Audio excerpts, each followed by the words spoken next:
नमस्कार। कैसे हैं आप लोग? चलिए आज हम लोग पढ़ेंगे इंटीग्रेशन। फिजिक्स में इसका भी उतना ही रोल है जितना कि डिफरेंशिएशन का था। मतलब पिछले लेक्चर में जितना हमने डिफरेंशिएशन पढ़ा उसका रोल जितना फिजिक्स में है, सेम उतना ही रोल इंटीग्रेशन का भी है। ये एक मैथ है, मैथमेटिकल कैलकुलेशन है, इसके कुछ फार्मूले होते हैं और इसी का इस्तेमाल करके हम फिजिक्स में बहुत सारी क्वेश्चंस को डिराइव करते हैं, बहुत सारे क्वेश्चंस का आंसर भी इसी से देते हैं। ठीक, तो ज्यादा घबराने की जरूरत बिल्कुल नहीं है। वैसे भी नीट की तैयारी करने वाले जो है इस सब चीजों से बचते हैं, लेकिन बचने की जरूरत नहीं होती। आखिर आप कब तक बचेंगे, है ना?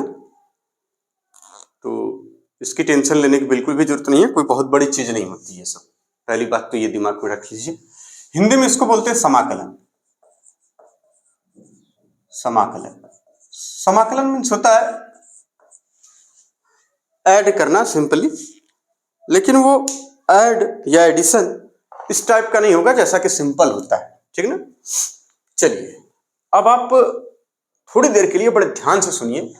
हमने पढ़ा था v is equal to D X upon D T, एक ये पढ़ा था, और दूसरा a is equal to DV by D T. ठीक, मतलब ये कि x की कोई इक्वेशन t के टर्म में दे रखी रहेगी, हम उसको डिफरेंशिएट कर लेंगे तो v हमको वेलोसिटी मिल जाएगी या स्पीड मिल जाएगी। ठीक इसी तरीके से इसमें जो वेलोसिटी यानी स्पीड है, वेलोसिटी मतलब वन डायमेंशन हो तो सिंपली स्पीड कह लीजिए, कोई दिक्कत नहीं है। स्पीड है उसका डिफरेंशिएशन करेंगे तो एक्सेलरेशन मिल जाएगा। ठीक, और इसकी इक्वेशन t के टर्म में दे रखी रहती थी। चलिए इतनी बात आप समझ गए। अब आपको क्या करना है, इंटीग्रेशन में ऐसा नहीं है। इंटीग्रेशन में ठीक इसी का जस्ट अपोजिट करना होता है, यानी जितने डिफरेंशिएशन हुए थे उन सबको जस्ट अपोजिट इंटीग्रेट भी किया जा सकता है। ठीक, कैसे? जैसे मान लीजिए अगर आपसे किसी ने कह दिया x की वैल्यू बताओ और v की वैल्यू यानी v की जो है इक्वेशन आपको t के टर्म में दे रखी है। किसकी इक्वेशन? v की इक्वेशन है t के टर्म में, in term of t, in term of t। तो आप क्या करेंगे? अब यानी हमसे आपकी बार क्या पूछ लिया उन्होंने? dx पूछ लिया, x की वैल्यू पूछ लिया उन्होंने। तो हमें अब क्या करना होगा? सिंपली आप यहां dx लिख दीजिए और इसको इधर मल्टीप्लाई कर दीजिए v इंटू डी टी, और एक साइन लगाना होता है। ये साइन है इंटीग्रेशन का। किसका साइन है? इंटीग्रेशन का। ये जो सांप जैसा दिख रहा है ना, ये इंटीग्रेशन का साइन होता है। अब आप इसको कुछ फार्मूले, इसका मतलब v की इक्वेशन अब की बार t के टर्म में दे रखी रहेगी और कुछ फार्मूले होंगे इंटीग्रेशन के, उसका इस्तेमाल करेंगे तो हमें x की वैल्यू पता चल जाएगी। सिंपली यही करना होता है। जो हमारे स्तर की चीजें हैं, जो फिजिक्स में जो हमारा लेवल है उसके स्तर पे यही चीजें करनी रहती है।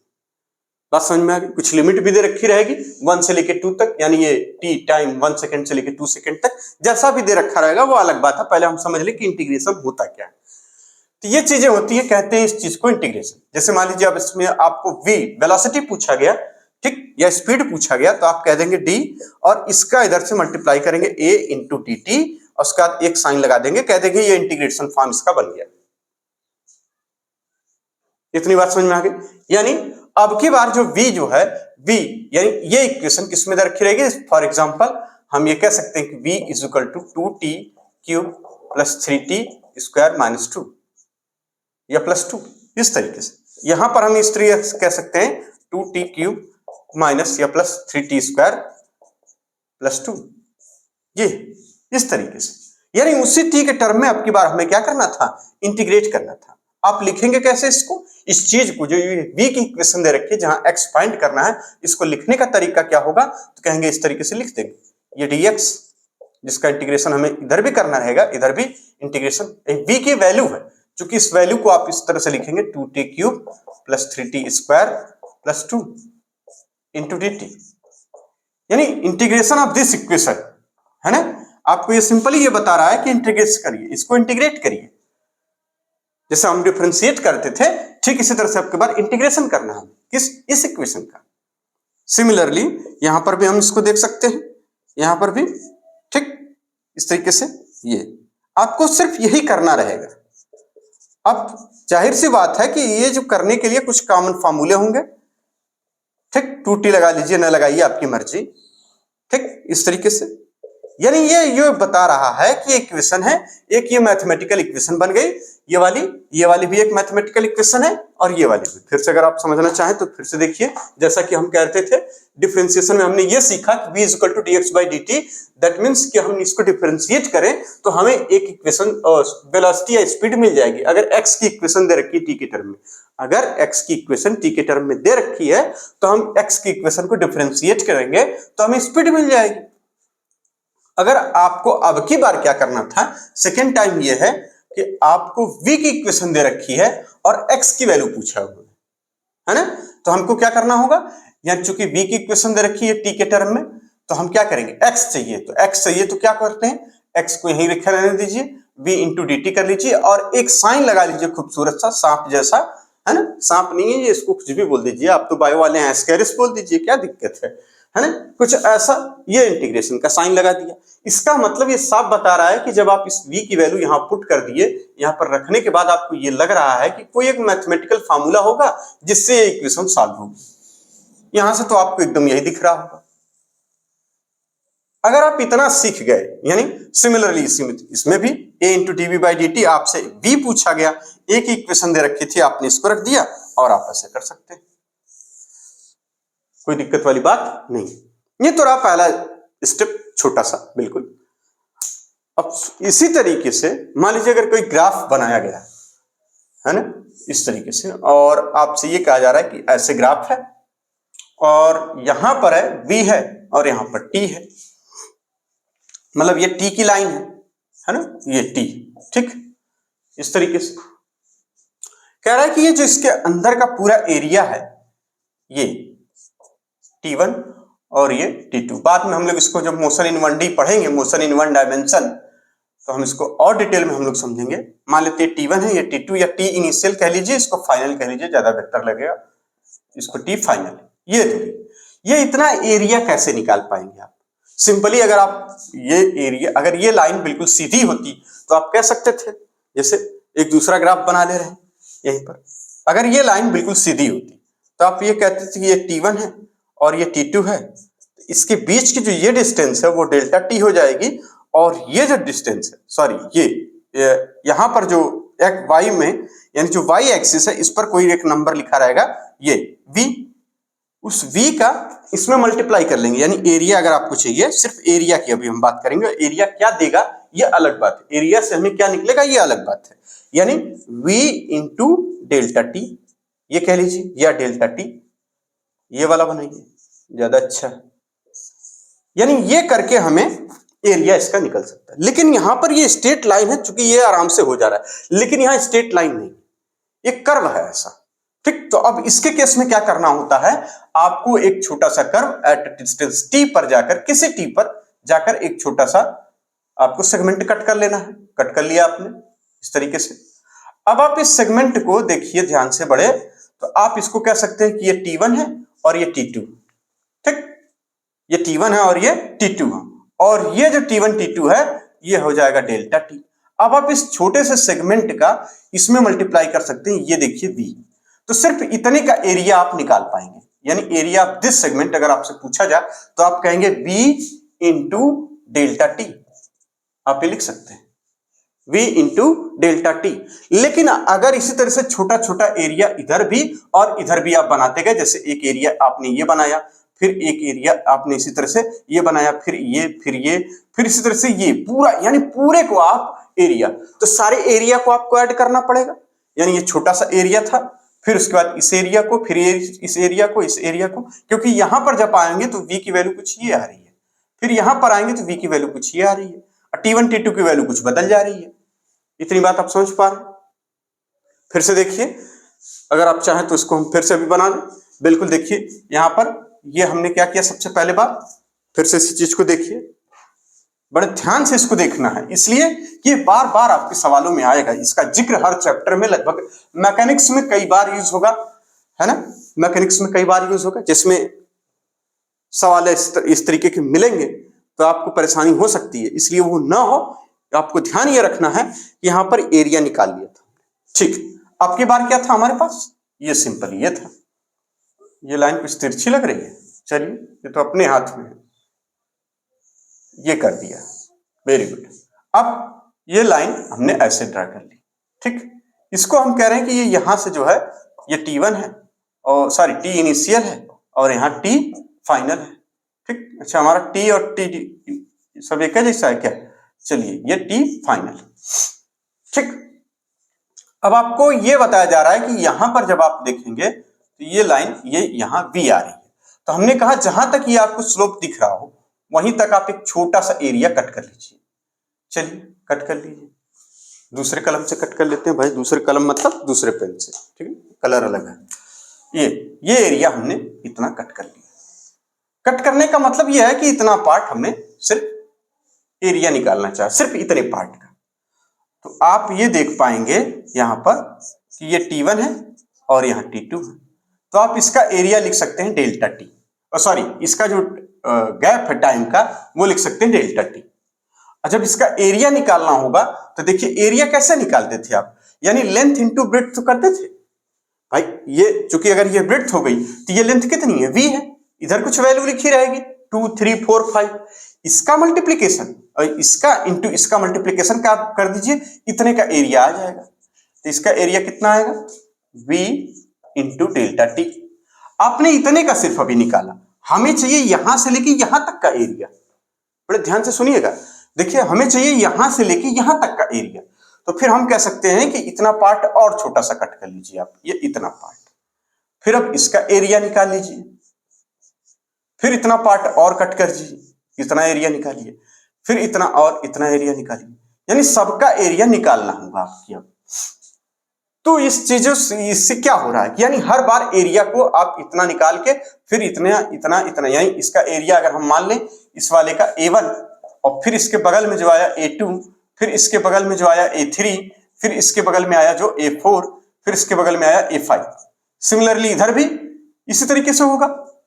यानी इन सारे एरिया को अगर हम ऐड करें तो किस मेथड से ऐड करें भाई? कोई तरीका तो होना चाहिए। तो आप सिंपली कहेंगे A is equal to A1 plus A2 plus A3 plus A4 dot dot dot, कितने बार, मतलब न जाने कितनी बार हो सकता है।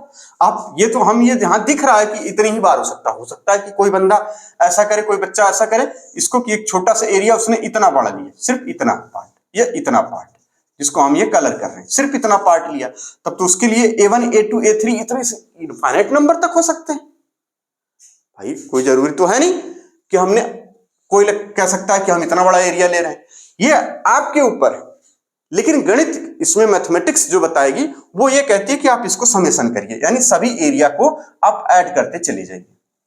अब ऐड करने में देखिए, जब आप ऐड करेंगे तो आप लिखेंगे समेशन ऑफ A1 डट डट, जो कॉमन टर्म है उसको आप निकाल लेंगे। बाकी इस तरीके से जब इसकी वैल्यू रखिए यहाँ पे A1 की, तो आप लिखेंगे कितना? V, देखिए V इंटू डेल्टा टी, मान लेते हैं इसको डेल्टा T1 है, इस तरीके से plus V into delta T2, यानी डट डट डट पूरा डेल्टा 1 डेल्टा 2 डेल्टा 3 इस तरीके से ऐड करते चले जाना रहेगा, ठीक। डट डट डट ये पूरा इस तरीके से। तो आपको क्या मिला कि A is equal to summation of V, common term है इसमें, delta T1 plus delta T2 plus delta T3 dot dot dot यहां। अगर ये टर्म आपको n टर्म हो, कोई फाइनाइट टर्म, तब तो आप इस समेशन का इस्तेमाल कर लेते हैं। अब इस तरीके के समेशन को आपको और आगे बढ़ाना होगा, क्योंकि इनफाइनाइट टर्म है, तो इसी इनफाइनाइट टर्म के लिए इस्तेमाल करते हैं क्या? Integration term. कैसा?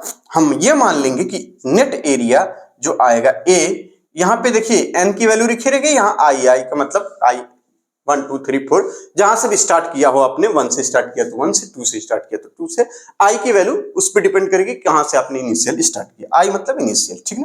कोई ith टर्म भी हो सकता है, पहला दूसरा तीसरा, आप जहां से स्टार्ट करें वो आपकी मर्जी। तो इसमें दिमाग बिल्कुल नहीं लगाना है, ये सिंपली एक इक्वेशन की तरह है, मैथ है, इसमें ज्यादा घबराने की जरूरत नहीं। इनका मतलब होता है सभी को ऐड करना, आपने ऐड कर लिया, ठीक। चलिए ये आपने इसमें लगा दिया, ये समेशन हमने यहां लगाया, इसको आप यहां रख दीजिए, ज्यादा बेहतर है, ठीक, कोई दिक्कत नहीं। V delta T1 delta T2 इस तरीके से आप लिखते चले जाएंगे। अब आप मैथ में इसको कहा जाता है कि इस तरीके की चीजों को समेशन के लिए इंटीग्रेशन का इस्तेमाल किया जाएगा, यानी इस तरीके की चीजों को लिए ऐड करने के लिए इंटीग्रेशन का इस्तेमाल करिए। कहां से कहां तक? टी इनिशियल से टी फाइनल तक। कहां से? टी इनिशियल से टी फाइनल तक। ठीक, टी इनिशियल से टी फाइनल तक आप ऐड करिए। किसको ऐड करना है? v इंटू डेल्टा टी को। सिंपली आप एक टर्म में इसको कर सकते हैं। अगर आपको बात समझ आई तो ठीक, वरना कोई ज्यादा जोर देने की जरूरत नहीं है, इस पे ज्यादा परेशान होने की जरूरत नहीं है। कई बार आएगा, कई बार हम बताएंगे। फिजिक्स में ये चीजें कई बार आएंगी और हम कई बार बताएंगे और आपको अंततः आ ही जाएगा, इस बात की गारंटी तो है। देखिए a इज इक्वल टू क्या होगा, यहाँ पर हमने जो लिखा था उसको फिर से लिख दे रहे हैं, इंटीग्रेशन ऑफ किसका? v इंटू डेल्टा टी का। ठीक, और कहां से कहां तक? t1 से लेके टी इनिशियल से लेके टी फाइनल तक। ये वैल्यू आपकी आ जाएगी नेट एरिया। इस पूरे का एरिया एक बार में आपको निकल आएगा अगर आप थोड़ी सी मैथ लगा दिए तो, वरना ये तो सिंपल तरीका है, लेकिन ये निकालना कितना कठिन है। ये कहां निकल पाएगा, इसमें जल्दी निकलेगा नहीं। इसके लिए अंततः आपको एक मैथमेटिकल फार्मूले की जरूरत पड़ेगी, और यही मैथमेटिकल फार्मूला है इंटीग्रेशन का। फिर से समझिए इस बात को, इस बार बार इसलिए कह रहे हैं कि आप इससे हमेशा भागते हैं, सोचते हैं ये क्या चीज है।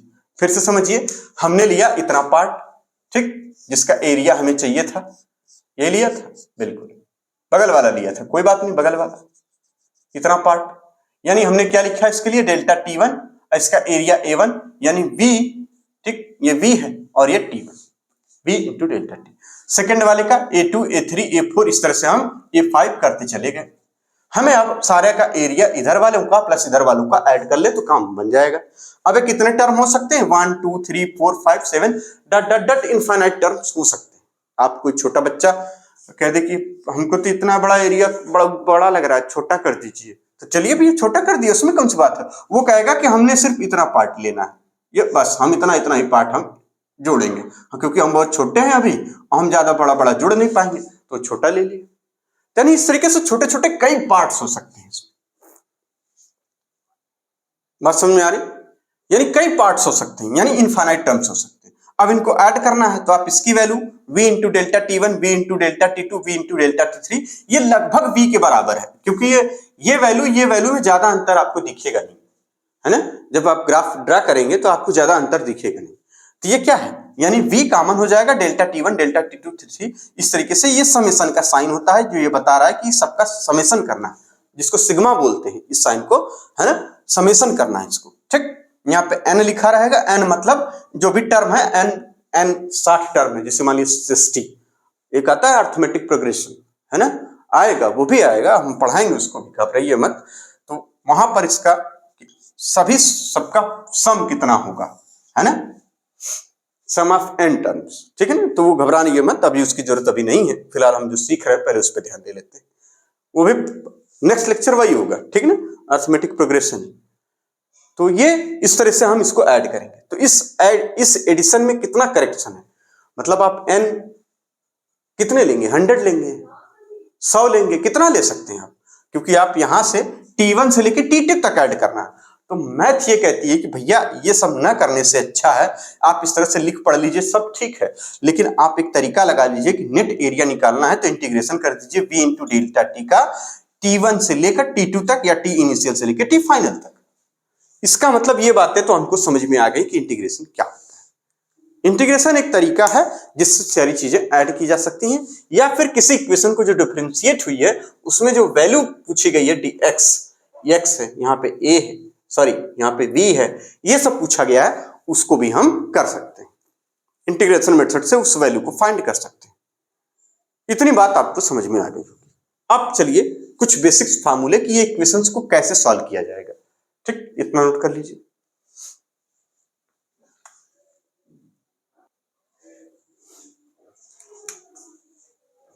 चलिए अब आगे चलते हैं। मेरे ख्याल से आप अभी समझ गए होंगे सारी चीजें कि अब करने क्या वाले हैं, यानी वो मैथ के फार्मूले जो हमें ये बताएं कि इस तरीके से इंटीग्रेट किया जाता है, ठीक है ना। तो पहला सबसे बेसिक फार्मूला है नंबर 1, अगर x के पावर n हो और इसका इंटीग्रेशन का साइन लगा हो इंटू dx, क्योंकि ये टर्म सेम होंगे, अगर नहीं होंगे तो बना लेंगे, इतना तो कर सकते हैं हम लोग, ठीक ना।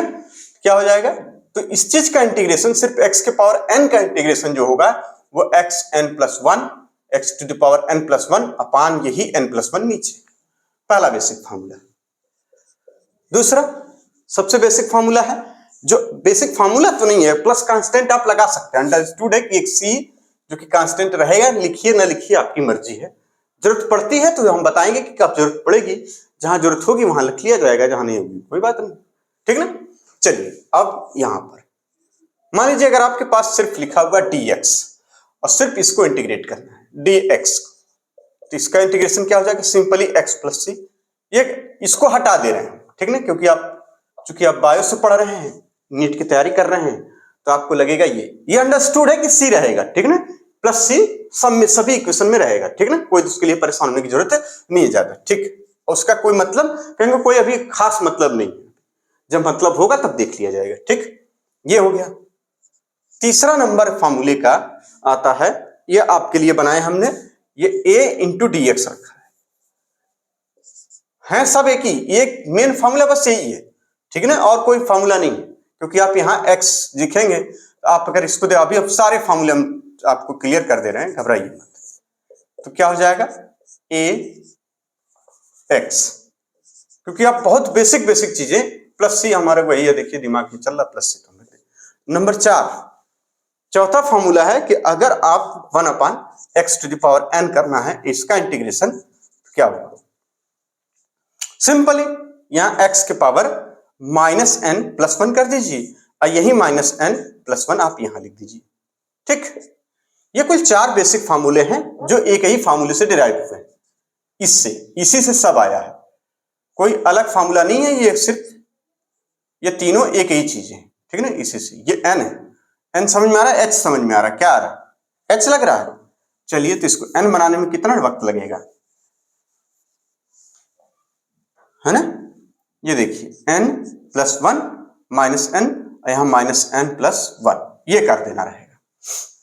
पहला देखिए x के पावर n, तो कहेंगे x n+1, यानी x to the power n+1 upon n+1, कोई दिक्कत नहीं। पहला फॉर्मूला याद हो गया, x के पावर n का इंटीग्रेशन कितना होगा, ऐसे बोला जाएगा, x के पावर n का इंटीग्रेशन, ठीक है ना, क्या होगा, x के पावर n+1 अपान n+1 हो जाएगा। dx, सिंपली dx का इंटीग्रेशन क्या हो जाएगा, x, अभी बताते हैं हम सब कैसे होता है, a इंटू dx का इंटीग्रेशन ax हो जाएगा, ठीक। प्लस सी सब में अंडरस्टूड है, उसको लिखने की जरूरत है नहीं। 1 अपान x के पावर n है, तो कहेंगे यहां क्या हो जाएगा, x to the power -n+1 upon -n+1। ये 4 सबसे बेसिक फार्मूले जो बायो के लिए बड़ा इंपॉर्टेंट, बायो मतलब बायो के जो बच्चे बायो पढ़ रहे हैं और नीट की तैयारी कर रहे हैं उनके लिए। चलिए अब जरा इसको चेक कर लिया जाए कि ये कहां से आ गया, और मैथ वाले तो सब समझदार हैं तो तुरंत समझ लेंगे, लेकिन हम लोग बायो से हैं तो चूंकि इसको भी समझना जरूरी भी है। कैसे, ऐसे देखिए यहां पे लिखा हुआ है कुछ नहीं, x के पावर 0 है, भाई किसी के पावर 0 = 1 है, यहां 1 है, कोई दिक्कत नहीं, कोई दिक्कत नहीं, इंटू dx करना था, कर लिया आपने, ठीक। ये आ जाएगा, देखिए पहला फॉर्मूला क्या बता रहा है, x के पावर 1 कर दीजिए, n+1 यानी 0+1, यही 0+1 नीचे लिख दीजिए, आपने लिख दिया, सिंपली आपको समझ में आ गया, यहां x हो जाएगा और कुछ नहीं, नीचे +1 मतलब 1 ही रहता है, तो ये हो जाएगा, ठीक। इसी तरह से इसमें भी आप देख सकते हैं।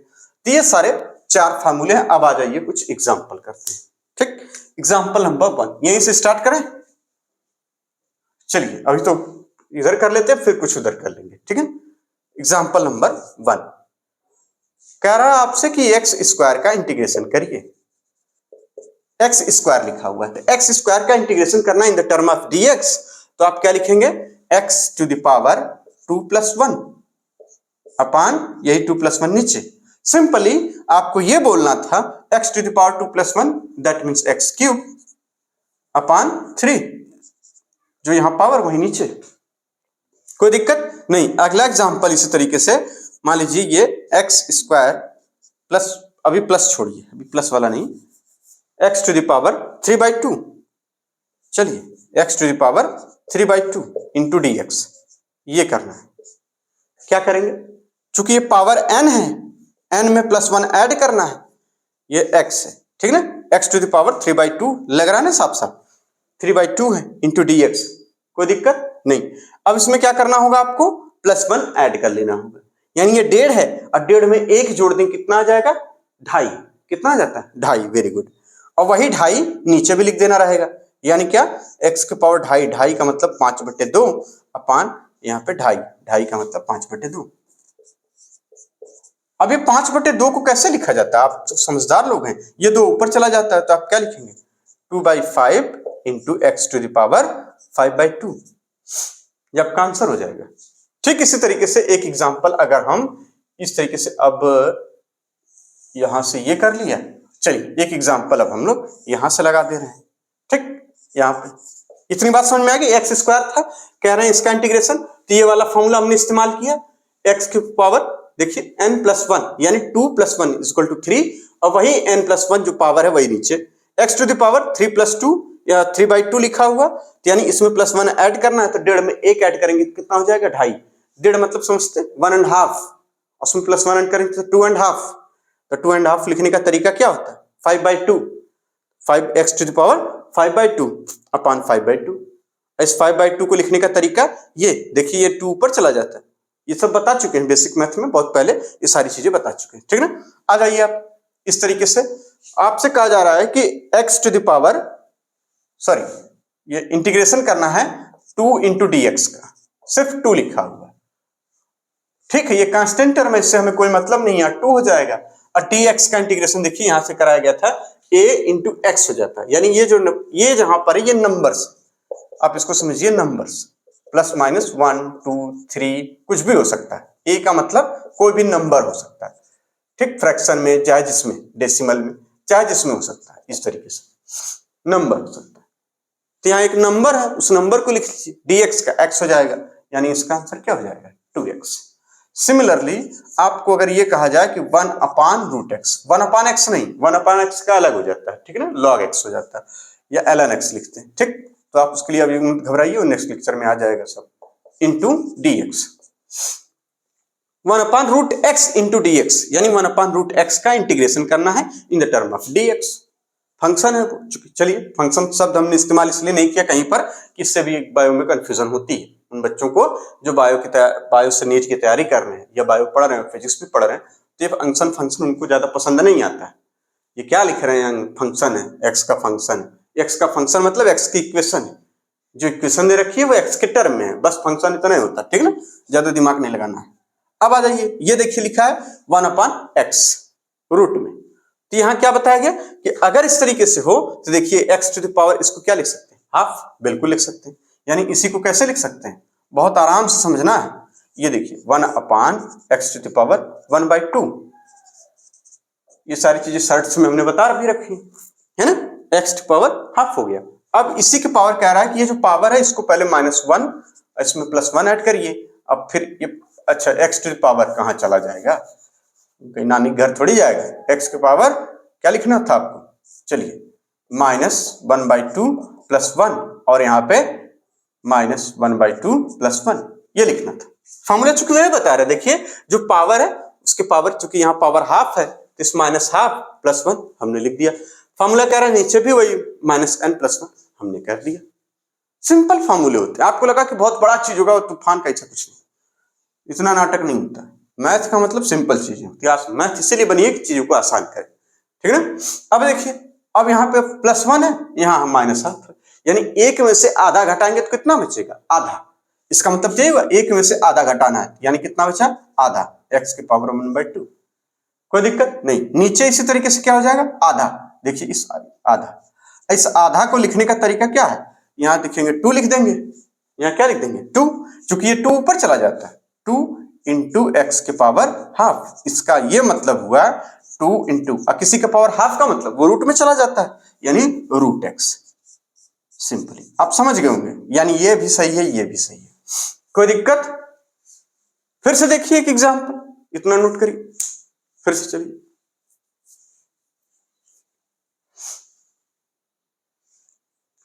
चलिए इतना हमने रहने दिया, अब आगे चलते हैं। एक एग्जांपल है, इंटीग्रेशन करना है x² + 2x, इसका आप क्या करेंगे, आप तो कहेंगे अरे प्लस वाला तो अपने पता नहीं, यही चीज सभी टर्म में, यानी इस टर्म में भी यही लगाना है फॉर्मूला, इस टर्म में भी यही फॉर्मूला लगा देना, और कुछ दिमाग नहीं लगाना। जैसे इस टर्म में हमने फॉर्मूला लगा दिया, तो यहाँ क्या हो जाएगा x³/3। अब तो आप समझ ही गए होंगे, ज्यादा कुछ नहीं करना होता, बस वही एक पावर बढ़ा देनी होती है। 2 है तो 3 हो जाएगी और वही 3 नीचे लिख देना है, कोई लफड़ा नहीं। अब यहाँ पे 2 है तो 2 हो जाएगा, यहाँ पे x²/2 हो जाएगा, कोई दिक्कत ही नहीं। बस इतना तो करना है, ठीक, कोई दिक्कत नहीं। बात समझ में? x का देखिए, x का क्यूब हो जाएगा अपन 3, यहाँ पे 2x²/2। अब स्पीड बढ़नी चाहिए भाई, अब तो हम लोग काफी, ये 2 से 2 कैंसिल हो गया, x³/3 प्लस x², ये आपका आंसर हो गया। सिमिलरली एक एग्जांपल इस तरीके से और ले लीजिए, कहा जा रहा है x इंटीग्रेशन करिए किसका, ब्रैकेट में लिखा हुआ x³ + 2x के पावर -1/2 और प्लस 3x, कह रहा है इसका कर दीजिए। क्या दिक्कत है, सभी टर्म में कर दीजिए, इसकी पावर बढ़ा देनी है आपको सीधे सीधे अलग। इसी देखिए हर टर्म में, यानी इसमें जहां प्लस माइनस का साइन लगा है, इसके देखिए यहाँ पे प्लस है, एक प्लस यहाँ पे, तो इसको भी इंटीग्रेट करिए, इसको भी इंटीग्रेट करिए, इसको भी इंटीग्रेट करिए, सभी इसी फॉर्मूले से होंगे। इतनी बात समझ में आ गई? तो इसका कितना हो जाएगा, देखिए यहाँ पे x⁴/4 और प्लस यहाँ पे कितना हो जाएगा 2, और उसके बाद यहाँ पे देखिए माइनस लगा, उससे कोई मतलब तो है नहीं, पावर +1 काटना है, यानी प्लस, अगर आपके लिए अगर सिंपल करना चाहें तो देखिए -1/2 + 1 अपान यही फिर से -1/2, वो जो पावर है बस वही तो लिख देना है। कोई दिक्कत है क्या? नहीं, कोई दिक्कत नहीं। अब यहाँ पे +3x²/2 हो गया, काम खत्म। इसको इसी तरह से लिखे रहने दीजिए, इसमें तो कुछ होगा नहीं। आगे इसको सॉल्व करना था क्योंकि ये अभी अधूरा है, अधूरी चीजें अच्छी नहीं लगती है ना, अधूरी चीजें और अधूरी दुल्हन नहीं देखी जाती, ऐसा सुनने में आता है। तो मैथ भी अधूरा नहीं देखा जाता, उसको पूरा करके देखिए। यहाँ पे हो जाएगा 2, यहाँ पे क्या हो जाएगा x। अब देखिए फिर वैसे आ गया, 1 है, ये आधा है, माइनस आधा, 1 में से माइनस आधा करेंगे तो कितना बचेगा, आधा ही तो बचेगा। आ जाइए इधर, इसमें भी कितना बचेगा, आधा, और उस आधे का देखिए 1 है, यहाँ पे -1/2, आधा बचेगा, आधा मतलब हाफ, हाफ को फिर यहाँ पे 1/2 लिख के फिर 2 पर, यहाँ कितना हो जाएगा 4। बात समझ में आ रही? मतलब ये 1/2 लिखते, ये 2 ऊपर चला जाता, 2 का मल्टीप्लाई तो इस 2 में जाके मल्टीप्लाई हो जाता, कोई दिक्कत नहीं, ये 1.5 है, रहने दीजिए इसको, 3/2x², ये आंसर हो गया आपका। तो मेरे ख्याल से आप इस बात से संतुष्ट हो गए होंगे कि ये कैसे किया जाता है। चलिए कुछ एग्जांपल और करते हैं, इसको नोट कर लीजिए।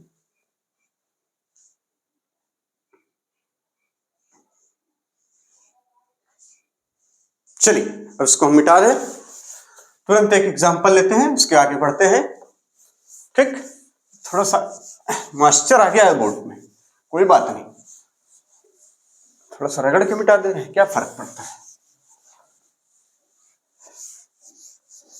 सुनने में आया है कि कुछ बच्चे जो है कोटा में एक जगह है राजस्थान में, वहां तैयारी करते हैं बच्चे, कोचिंग में बड़ी बड़ी है ना, तैयारी छोटी के लिए बड़ी कोचिंग पकड़ लेते हैं, नीट कोई बड़ी चीज नहीं है, बड़ी कोचिंग पकड़ लेते हैं, वहां पे जाके वो सुसाइड कर लिए, बड़ी दुखद घटना है, ऐसा होना नहीं चाहिए था, है ना, इसलिए कि वो ज्यादा उम्मीद ज्यादा कर लेते हैं मेरे ख्याल से, इसीलिए वो परेशानियां बढ़ जाती हैं।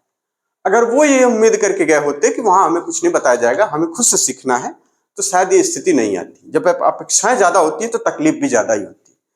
तो अपेक्षाएं, जो अपेक्षाएं मतलब समझते हैं उम्मीद, आप कम कर दीजिए, देखिए सब चीजें आसान हो जाएंगी।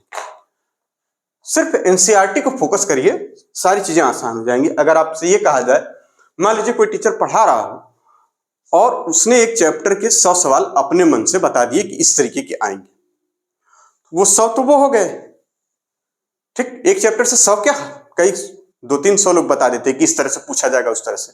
जबकि सच्चाई है कि वो जितने लोग मिलके इस तरह उस तरह बता रहे हैं, उस तरह से नीट में आया ही नहीं अभी तक। किसी एक का अगर सही हो जाता है तो बड़ा खुश होता, देखो मैंने बताया था। अरे भैया तुम आज से बता रहे हो, ये पिछले जब से एग्जाम हो रहा है 87 से तब तक सब लोग बता रहे हैं यही, इस तरह से आएगा, उस तरह से आएगा। इसमें ज्यादा खुश होने वाली बात थोड़ी है कि हम कोई क्वेश्चन बता दिए कि देखो इस तरह से आएगा और यही आ गया एग्जाम में तो हम खुश हो जाएं। अरे हम पहले थोड़ी हैं। बच्चे को ये लगता है कि टीचर जो बता रहा है वो सही है, इसी तरीके से आएगा, जबकि सच्चाई एक लेक्चर अलग से इस पे हम बनाएंगे और बताएंगे कि आपको तैयारी कैसे करनी है और वास्तविकता क्या है सच्चाई की तैयारी की, आप किस ट्रैक पर हैं और तैयारी किस ट्रैक पर होती है, दोनों में बहुत अंतर है। आप डिपेंडेंट हैं किस पे और कहां पे क्वेश्चन आ रहे हैं, दोनों में बहुत अंतर है। अगर एक चैप्टर के कोई 200 सवाल बना के आपको दे दे तो भैया उससे बेहतर तो ये है कि आप उस चैप्टर को 200 बार पढ़ लीजिए और जितने क्वेश्चन पूछे आपको समझ में आ जाएगा कि एक रेंज क्या है इनकी। ठीक है ना। चलिए अगला सवाल हम लोग का x square a x square, example है a x square plus B x plus c, जहां पे ए बी सी कहां है, कांस्टेंट है भैया, वो उन्होंने पहले ही बता रखा है। कह रहा है इसका क्या होगा, सिंपल ही, हमें उससे कांस्टेंट से कोई मतलब नहीं, कांस्टेंट टर्म मतलब तो सिंपल ही होता। ठीक, ये एग्जांपल है, इसको सॉल्व करना था। X cube by 3 plus B X square by 2 और प्लस सी एक्स, कोई दिक्कत नहीं, आंसर आ गया। चलिए अगला सवाल इस तरीके से, थोड़ा सा ये भी डिजाइन में है, एक्स स्क्वायर प्लस, नहीं माइनस लगा हुआ है, कोई बात नहीं, माइनस लगा, 1/2 रूट एक्स और कह रहे हैं प्लस 3 है। वेरी गुड, हम लोग को देखिए कोई दिक्कत थोड़ी है इसमें। क्या करना है, पहले तो इसको चुपचाप, इसका इंटीग्रेशन, इसका इंटीग्रेशन, इसका सबके अपने अपने फार्मूले हैं। इसका हो जाएगा एक्स क्यूब बाई 3, कोई दिक्कत ही नहीं। अब आ जाइए यहाँ पे माइनस साइन लगा दिया, 1/2 लिख लिया, कोई दिक्कत नहीं। रूट एक्स का अभी हम लोगों ने किया था, क्या हो जाता है, 2 रूट एक्स, रूट एक्स का ऊपर चला जाता है 2 रूट एक्स, तो यानी इंटू 2 रूट एक्स। अभी पिछले में ही, अभी तुरंत हमने किया था, पिछले एग्जाम्पल में, पिछले एग्जाम्पल में अभी हमने देखा था, ये कितना हो जाएगा, प्लस 3x, कोई दिक्कत। ये देखिए 2 से 2 कैंसिल हो गया, यानी X cube by 3 minus root X plus 3x, ये आपका आंसर हो जाएगा। चलिए आगे चलते हैं, कोई दिक्कत नहीं। अब एक चीज सीखेंगे, लिमिट कैसे लेते हैं इसमें, 1 से लेके 2 तक, 2 से लेके 3 तक, यानी t1 से लेके t2 तक, 1 से लेके इनफाइनाइट तक, ये क्या होती है, जरा इसको देखते हैं। ठीक, आगे चलते हैं, लिमिट की बात कर लेते हैं, है ना। लिमिट मतलब ये कि यहां से लेके यहां तक आप इंटीग्रेट करें। चलिए, तो जैसे मान लीजिए एक कोई फंक्शन है fx, और इसका इंटीग्रेशन करना है इन द टर्म ऑफ x, ठीक है, dx, फंक्शन ऑफ dx है, dx, ठीक, इसको इंटीग्रेट करना है a से लेके b तक। अभी आप परेशान मत होइए, थोड़ी देर के लिए आप समझ लीजिए ये है क्या चीज। तो सबसे पहले आप इस वैल्यू को, जो x के टर्म में है, इस वैल्यू को इंटीग्रेट कर लीजिए। क्या कर लीजिए, इसको इंटीग्रेट कर लीजिए। आपने इंटीग्रेट कर लिया, चलिए इंटीग्रेट करने के बाद जो कुछ आए, है ना, जैसे यहां पर इंटीग्रेट किया, उसका जो कुछ आए f, यहां पे जो कुछ इंटीग्रेशन के बाद बचा वो, और यहां पर माइनस का f function of x integration के बाद, उसके बाद यहां पे लिखना होगा a, यहां पे लिखना होगा b। माइनस अभी ना लगाइए, थोड़ी देर के लिए रुकिए, भी माइनस नहीं, अभी रुक जाइए, सिंपली, हाँ, फंक्शन ऑफ x, यहाँ पे a, यहाँ पे b। अब upper limit minus lower limit यही लिखना होता है, यानी फंक्शन ऑफ x ये लिखिए, जिसका इंटीग्रेशन हो चुका है, इसमें अपर लिमिट x की जगह मतलब वैल्यू रख देनी होती है, इस x की जगह आप अपर लिमिट की वैल्यू रख दीजिए, यानी b और माइनस का a, बस ये आपका आंसर हो जाएगा। अब ये नहीं समझ में आएगा इतनी, है ना, ये नहीं समझ में आ रही, ये मैथ तो नहीं समझ में आई भाई, तो कोई दिक्कत नहीं भाई, जो चीज नहीं समझ में आई उसका दूसरा तरीका तो होगा, उसमें कौन सी बात है। चलिए एक एग्जांपल लेते हैं, जरा इसको समझ लेते हैं। ठीक, छोटा सा एग्जांपल लेते हैं। आपसे एक इक्वेशन दे रखी है x इज इक्वल टू 2, नहीं ऐसे कैसे, एक इक्वेशन दे रखी है y is equal to 2x cube plus 3। ठीक, छोटी सी इक्वेशन है, और इसमें आपसे कहा जा रहा है, ठीक, इसको इंटीग्रेट करिए y को, और x की जो वैल्यू है वो आपसे ये बताई जा रही है कि कितने, कहां से कहां तक, मान लेते हैं 1 से लेके 2 तक, कोई एक नंबर है 1 to 2 तक। ठीक, ये 1 से लेके 2 तक। चलिए, तो पहले आपको क्या करना होगा, dy बाई कहां, एक मिनट, इंटीग्रेशन ऑफ dy, तो आप इसको क्या लिखेंगे, इंटीग्रेशन ऑफ d, और अरे पूरा एकदम हम तो पगला ही गए, integration of y in the term of dx। ठीक, ये लिख लेंगे। अब y की वैल्यू यहां पुट कर दीजिए आप, क्या हो जाएगा, 2x cube plus 3 into dx।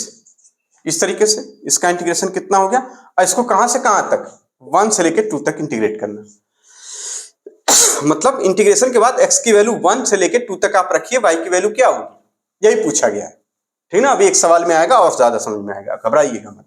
अब यहां क्या हो जाएगा, 2x की पावर 4 बाई 4, कोई दिक्कत नहीं, प्लस यहां पे क्या हो जाएगा 3x, कोई दिक्कत नहीं। ये देखिए 2 से 2 कैंसिल, यानी हम इसको अब यहां पर चलते हैं, ये यहां पर, अब यहां पे हम इसको लिख सकते हैं कैसे, x to the power 4/2 plus 3x।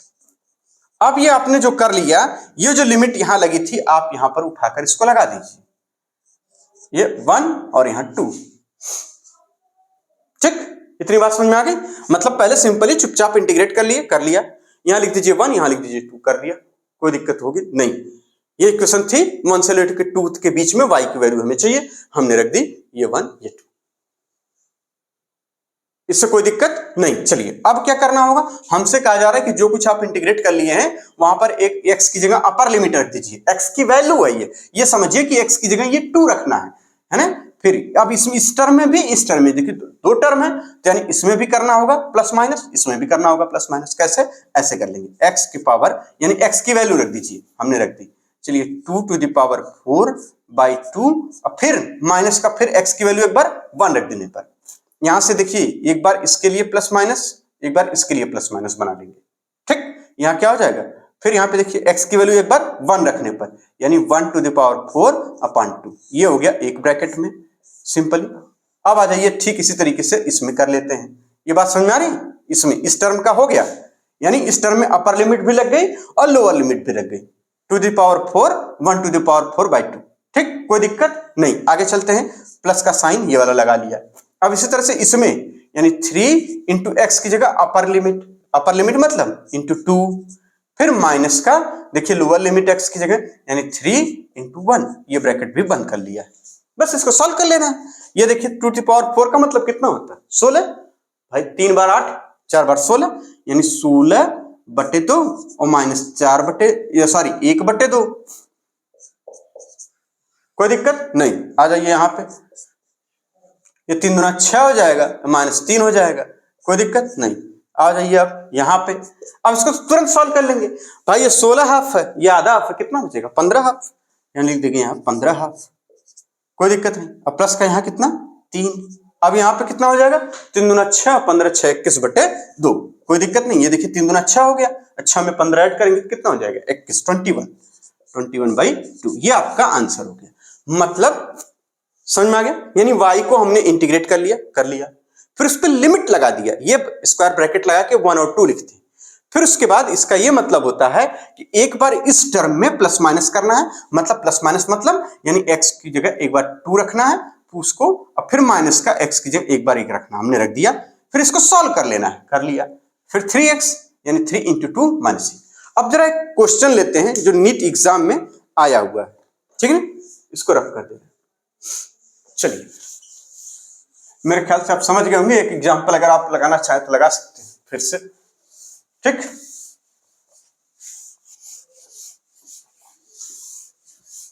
आगे चलते हैं। एक एग्जाम्पल दिया हुआ भाई साहब ने कि अब की बार आपको जो y की वैल्यू दे रखी है 2x³ प्लस 3x² प्लस कितना 2, वेरी गुड, यही दे रखी है। और आपके बाद x = यहां से जाना है आपको 1 से लेके कितना 2 तक। ठीक, तो हमें क्या करना था, हमें सिंपली इंटीग्रेट कर ले। चलिए अब हम डायरेक्ट कर रहे हैं। ठीक, इंटीग्रेट करने का मतलब ये हो गया कि आपको इंटीग्रेशन का साइन लगाना है, y × dx कर लेना है, सीधे सीधे आंसर लिख दें, कोई दिक्कत नहीं हुई। इंटीग्रेशन के बाद क्या आएगा, यहां देखिए हो जाएगा 2x⁴/4, फिर यहां पे प्लस 3x³ 3, फिर यहां पे प्लस 2x। ठीक, ये देखिए कट जाएगा, ये इससे कट जाएगा, कट गया, कोई दिक्कत है क्या, नहीं। यानी यहां क्या बचा x⁴/2 और यहां पर x³ और यहां पर 2x। अब ये वाला ब्रैकेट आपको बनाना है, यहां लिख देना है 1 और यहां लिख देना है 2, यानी ये इसकी लोअर लिमिट है, इसकी अपर लिमिट, इतने के बीच का ही समेशन हमें चाहिए था, जैसे एरिया में आएगा अभी सवाल में, तो इस तरीके से। ठीक, कोई दिक्कत, इतनी बात समझ में आ गई, इतनी बात आ रही है कि नहीं आ रही। फिर से देखिए, ये इक्वेशन दे रखी थी, x 1 से लेकर 2 तक करना था, हमने इंटीग्रेट कर दिया, कर लिया, ये लिख लिया, और उसके बाद एक स्क्वायर ब्रैकेट लगा के ये। अब हर स्टेप में यानी इसमें भी और इसमें भी यही करना है। एक बार x की जगह क्या रख देंगे 2, यानी 2 × 4, 2 की पावर बाई 2। ठीक, ये वैल्यू x की वैल्यू है, वैल्यू एक बार x की वैल्यू अपर लिमिट को पहले लिखना है, माइनस लोअर लिमिट बाद में, यानी 1 के पावर 4/2। कोई दिक्कत नहीं, ये हो गया। अब इसी तरह से इसमें कर लीजिए, यानी ये ब्रैकेट 1, ये प्लस का साइन यहां पर देखिए एक्स क्यूब लिखना है, यानी 2 to the power 3 माइनस का 1 to the power 3, ये लिखना। यानी ये देखिए, ये x की जगह क्या लिखना है 2 और उसकी पावर जो है वही रहेगी, फिर x की जगह क्या लिखना है 1, उसकी पावर जो रहेगी वही रहेगी। फिर आ जाइए यहाँ पे प्लस, फिर देखिए यहाँ पे इसमें भी, यानी 2 into 2, x की जगह एक बार 2, फिर माइनस x की जगह एक बार 2 into 1, ये हो गया। अब इसको सॉल्व कर लीजिए, तुरंत आंसर आ जाएगा आपका। ये देखिए कितना हो जाएगा 16/2 माइनस 1/2, प्लस ये देखिए कितना हो जाएगा 8 माइनस 1, और प्लस ये कितना हो जाएगा 4। कोई दिक्कत है क्या? एकदम आराम आराम से, हर स्टेप में आराम आराम से। ये 4 और ये 2, 4 माइनस 2, ये चलिए ये देखिए फिर से आ गया 16 हाफ माइनस हाफ कितना हो जाएगा 15 हाफ। ठीक है, और प्लस यहाँ 7 और प्लस यहाँ 2, कोई दिक्कत नहीं।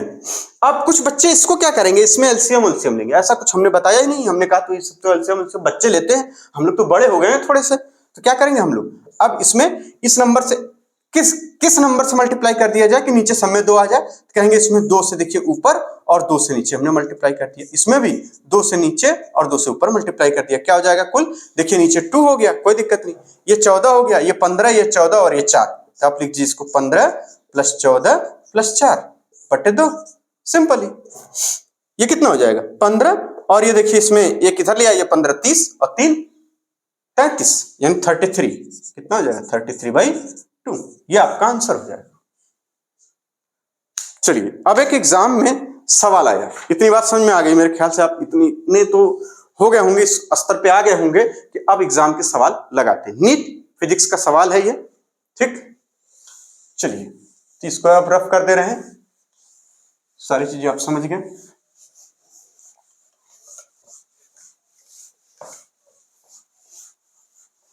अब आगे चलते हैं सवाल पर, ठीक। सवाल है कि if the velocity of a particle is, example है, if the velocity of a particle is, ठीक, v is equal to at², नहीं at + bt², जहां पे बता रहा है a and b constant, a and b constant, ठीक, कांस्टेंट समझते ना ये। चलिए वो कांस्टेंट हमने 60 में लिख दिया, उसमें घबराने की जरूरत नहीं है, ठीक है। देन क्वेश्चन है, then distance travelled by it, मतलब particle between 1 and 2 second is, कितना होगा, ये सेकेंड में 1 से लेकर 2 सेकेंड में कितना चला पार्टिकल, यही पूछा गया। यानी आपको दिया क्या है, v दिया है, यानी कितना दिया है at + bt², ठीक। तो हमें पता क्या है, हमें तो ये पता v = होता है ds/dt। हमसे पूछा क्या गया है, देखिए डिस्टेंस पूछी गई है, हमने कहा था ना उल्टा पूछा जाएगा, ds, यानी ये पूछा गया, तो आप इसको यहां लिख दीजिए, फिर यहां क्या लिख दीजिए, देखिए इज इक्वल टू कितना b × dt।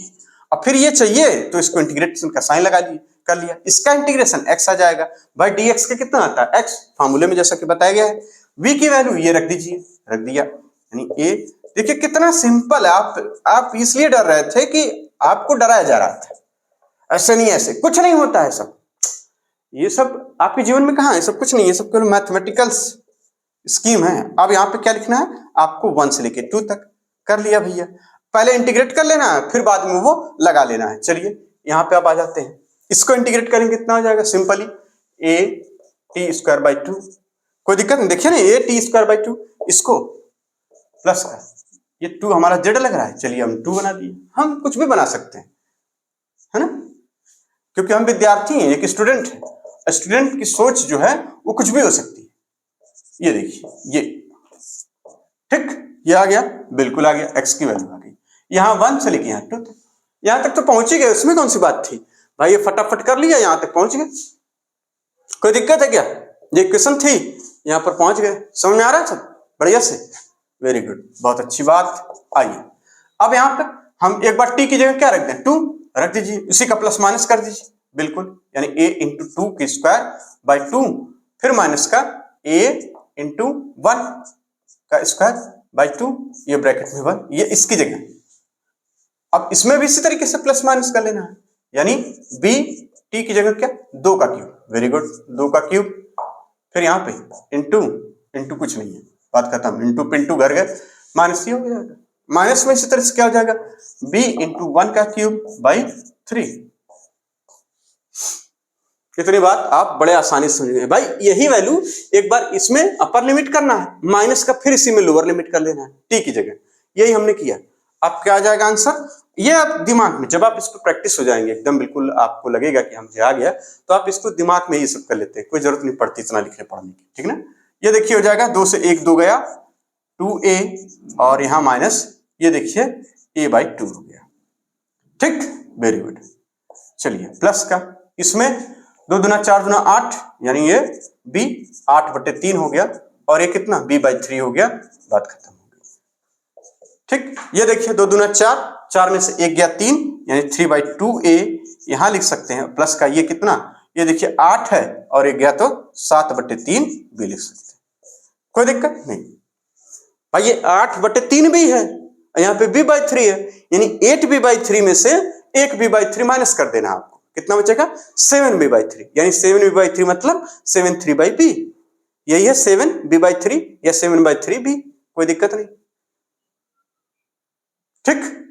तो ये चीजें इंटीग्रेशन से रिलेटेड थी, और आप उम्मीद है कि आपको चीजें समझ में आई होंगी। नेक्स्ट लेक्चर में थोड़े से फॉर्मूले और बचे हैं, कुछ उसमें सवाल हैं, उसको भी हम कर लेंगे, और मिलते हैं जल्दी इसी लेक्चर में, ठीक ना। और हमने जैसा कि बताया कि एक लेक्चर आपको बताएंगे कि कैसे तैयारी करी जाती है बिना टेंशन के, फ्री होके एकदम, और बिल्कुल निश्चिंत होके, तो वो जल्दी ही आएगा, बहुत जल्द, 2-4-10 दिनों में वो लेक्चर हम अपलोड कर देंगे। तब तक के लिए धन्यवाद।